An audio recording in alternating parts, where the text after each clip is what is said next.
जे आहे समित्यांवर सिनियर लोक नसतात. समित्यांचे अध्यक्षपद जे आहेत वगैरे ते ज्युनियर लोकांना देतात. समजलं? सिनियर लोकांना नाही. मुनगुट्टीवारला दिलंय का? सिनियर मनुष्य आहे, कसं देतील त्याला? आणि मंत्रिमंडळाच्या बाबतीत काय चर्चा करायची ते मुख्यमंत्र्यांना विचारा ना, मला काय विचार? अरे समित्या काय, समित्या ह्या ज्युनियर लोकांसाठी दिल्या जातात. सिनियर लोकांना त्यातलं काय ओबीसी बीसीचा काय? आता तो का तो कांदे आहे ना, ओबीसीच आहे ना. ते कोण सुहास कांदे ओबीसी नाहीत का? काय राष्ट्रवादी अजित पवार गटात काय झालं?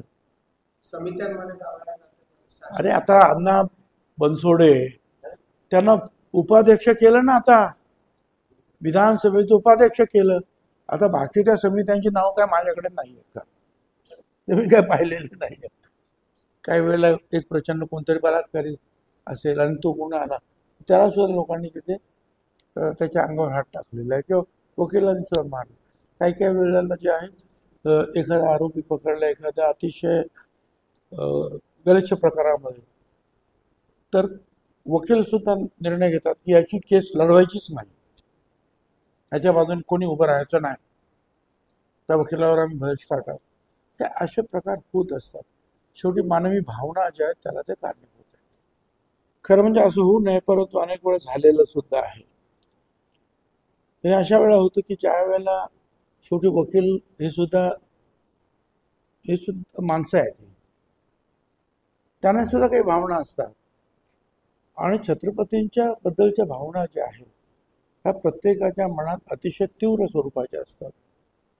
त्यामुळे छत्रपतींच्या विरुद्ध जर कोणी अरर्ग काहीतरी बोलत असेल, कॉमेंट करत असेल, पळत असेल आणि आणखीन दिमाग दाखवत असेल, तर तो राग येणं, जसं तो तुम्हाला येतो राग, मला येतो राग, तसा मगाशी सांगितल्याप्रमाणे व्यक्ती म्हणून, माणसं म्हणून वकिलांना सुद्धा राग येणं स्वाभाविक आहे. आता ते होऊ नये, परंतु मी मगाशी तुम्हाला सांगितलं आताच की ज्या प्रकारे महाराजांचा अवमान करण्यात आला त्या कोरटकर, त्यामुळे व्यथित होऊ रागाच्या भरामध्ये त्यांनी हात उचलला असेल. असं आहे की अधिवेशनामध्ये सर्व प्रकारच्या विषयावर चर्चा झाली. राज्यपालांच्या भाषणावर चर्चा झाली, संविधानावर 2 दिवस चांगली चर्चा झाली. अनेक एकेका दिवशीच्या 30-35 कॉलिंग अटेन्शन, काय लक्षवेधी सूचना, त्याच्यावर चर्चा झाली, प्रश्नोत्तर झाली, काही बिलं पास झाले, म्हणजे कायदा पास झाला. आणि मुख्य म्हणजे जे आहे अर्थसंकल्प जे आहे त्याच्यावर चर्चा झाली, मागण्यांवर चर्चा झाली आणि ते पास करण्यात आलं. पण हे खरं आहे की पहिल्या दिवसापासून कधी औरंगजेब, मग बीड, कुठे दिशा सालियन, कुठे आणखीन काय बे कोरटकर, हे अशा काही गोष्टी ज्या आहेत हे येत गेल्या. आणि त्यातून जे आहे सभागृहामध्ये तो काय कुणाल कामरान, अशा गोष्टी येत गेल्या आणि त्याबद्दल सुद्धा जे आहे सभासदांनी आपल्या भावना, तीव्र भावना व्यक्त केल्या. हे बघा, आपण मला वाटतं हा प्रश्न निरर्थक आहे. दरवेळेला अशा समित्या होतात. आज समित्या किती 8, 10, 15 काहीतरी असतात. आपले एकूण सभासद किती आहे? विरोधी पक्षाचे धरून 288 आणि सर्वांना त्याच्यावर प्रतिनिधित्व असतं.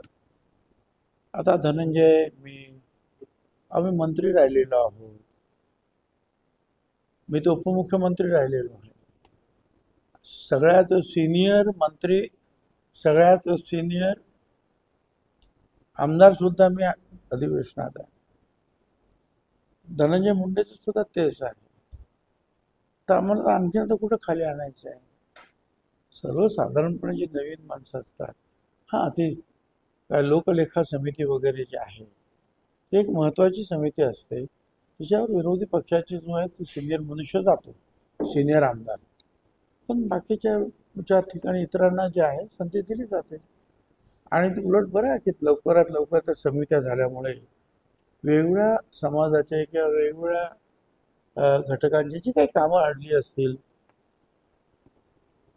त्याला वाचा फुटता येते, त्याच्याबद्दल निर्णय घेता येतात. मंत्रिमंडळाला काही माहिती देता येते त्यातून. ही चांगली गोष्ट आहे. ते का झालं हे मलाही काय कळलं नाही. मी वर्तमानपत्रातून ते वाचलं की तिकडे पाणी टंचाई का झाली. खरं म्हणजे मुंबईमध्ये काय तसं काही पाण्याचा काही दुर्भिक्ष वगैरे काही जाणवलं नाही, कारण मी आता मुंबईहून आलो. मला तर मी सांताक्रूजला राहायला खारजवळ, किंवा वांद्र्याला माझं कॉलेज आहे. 2-4 ठिकाणी पाहिलं कुठे पाण्याची तशी कमतरता जाणवली नाही. पण काहीतरी गडबड झाली असेल, पाईप फुटला असेल किंवा काही ना काहीतरी झालं असेल अडचण, त्याच्यामुळे जे आहे मंत्रालयामध्ये ते पाण्याचा तुटवडा निर्माण झाला. मला मोठी गंमत वाटते ते वाचून. आपल्याला हे दंगे फसाद परवडणारे नाही. तुम्हाला शेतकऱ्यांचे प्रश्न सोडवायचे आहेत ना, त्याच्यासाठी अधिकचा पैसा हवा आहे. 16 लाख कोटी रुपयाचे ज्यात उद्योग येत आहेत ना, ते आले पाहिजेत.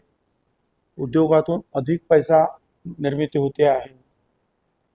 दंगे फसाद जर होत राहिले राज्यात तर येणारे उद्योग काढता पाय घेतील. उद्योग आले, बेरोजगारांना नोकऱ्या मिळतील, शिकलेले सवरलेल्या लोकांना नोकऱ्या मिळतील, राज्याचं उत्पन्न वाढेल. त्या वाढीव उत्पन्नातून गोरगरिबांच्या कल्याणासाठी योजना येतील. लढाया करत राहिला, मारामाऱ्यांविरोध दंगे जर झाले तर मात्र कठीण. पण एक आहे की छत्रपती शिवरायाचा जर कोणी असा अपमान केला, बाबासाहेब आंबेडकरांचा अपमान केला, तर लोक प्रक्षुब्ध होतात. त्यामुळे ते होणार नाही याची स्वतः काळजी सगळ्यांनी घेतली. ज्या प्रकारे उन्हाळा सुरू झालेला आहे, गावागावामधून पाण्याची मागणी होते, प्यायच्या पाण्याचे प्रश्न कठीण होत चाललेले आहेत. तर आता सगळ्यांनी जे आहेत लोकांच्या प्रश्नावर जास्त लक्ष देणं गरजेचं आहे.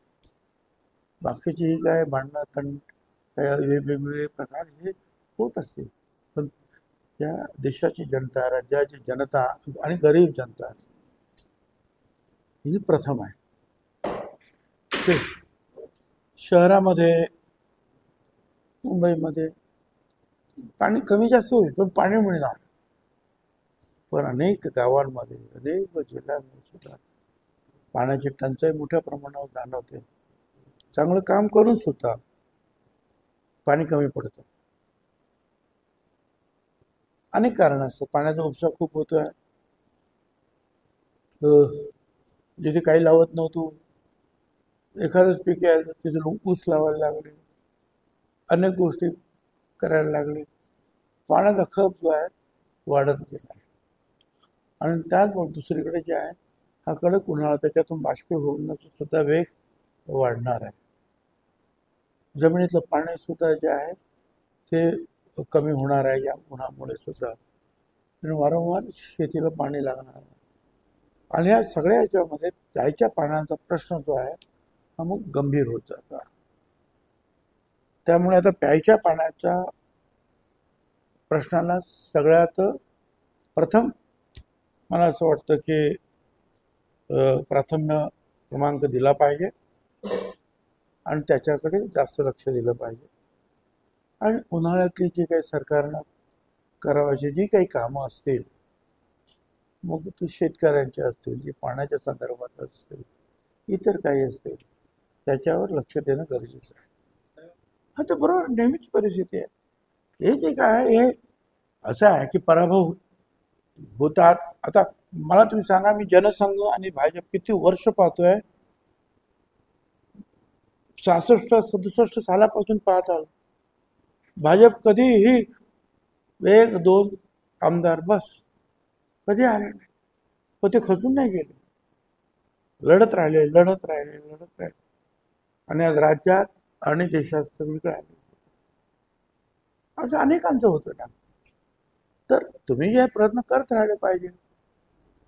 काय अगदीच काय असं आहे की आम्ही काय तुम्ही काय किंवा बीजेपी काय, जर व्यवस्थित काम करतील, लोकांना आवडेल असं काम, तर ते अधिक राज्य करत राहतील. तर चुकीचे काही निर्णय आमच्या हातून जर झाले तर लोक निवडणुकीच्या वेळेला बरोबर त्याचा उत्तर काढतात. लोक रोज येत नाही तुमच्या पुढे सांगायला बोलायला, ते बघत असतात. ते टी व्ही बघतात, चर्चा बघतात, वर्तमानपत्र वाचतात, काय तुम्ही करतात, कशावर बोलता, कसे तुम्ही वागता, कसे तुम्ही प्रश्न सोडवता, या सगळ्यांवर लोकांचं लक्ष असतं. शेतकऱ्यांच्या प्रश्नावर तुम्ही किती गांभीर्याने पाहता, बेरोजगार प्रश्नावर किती गांभीर्याने पाहता, हे सगळे ते पाहत असतात. पण ते सगळेच लोक येतात, कार्यकर्ते बाहेर येतात, रस्त्यावर येतात, पण त्याच्या पाठीमागे लाखो लोक असे असतात की ते बाहेर येत नाही, आपल्या मनात ठेवतात आणि निवडणुकीच्या वेळेला जे काय करायचं ते करतात. त्याच्यामुळे ती एक आमच्यावर जबाबदारीच आहे.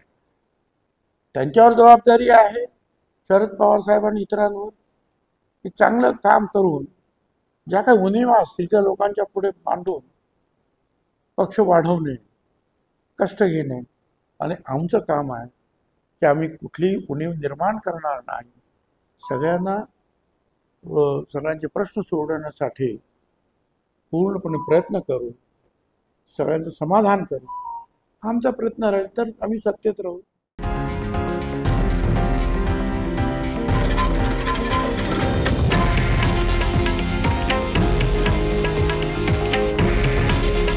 हे आहे देशातील नंबर 1 न्यूज नेटवर्क आणि आपण पाहत आहात TV9 मराठी.